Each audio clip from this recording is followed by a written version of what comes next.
Hepinize merhaba arkadaşlar. Bu sizler kanalına hoş geldiniz arkadaşlar. Bugün arkadaşlar şömine nasıl yapılır arkadaşlar onu göstereceğim arkadaşlar. Biz kamera arkası kesmiştik arkadaşlar. Video kendi kendine durdu. Bilmiyoruz.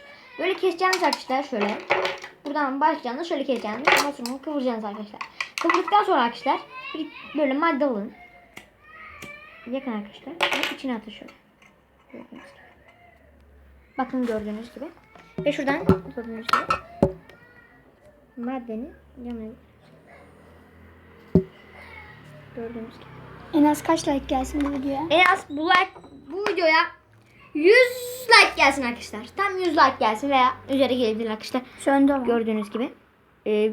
Çok şey koysayım. Sana yakıcı madde vereyim. Şömine nasıl yapılır?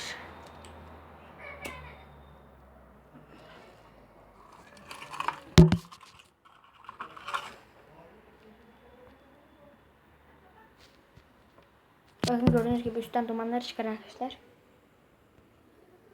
Şömine ananı sikeyim. Elim yandı.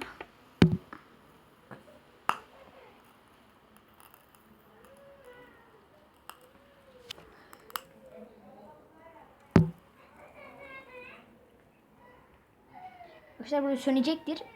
Arkadaşlar en az bu videoya 100 like gelsin arkadaşlar. Kanalıma abone olmayı ve like atmayı unutmayın arkadaşlar. Görüşürüz, bay bay.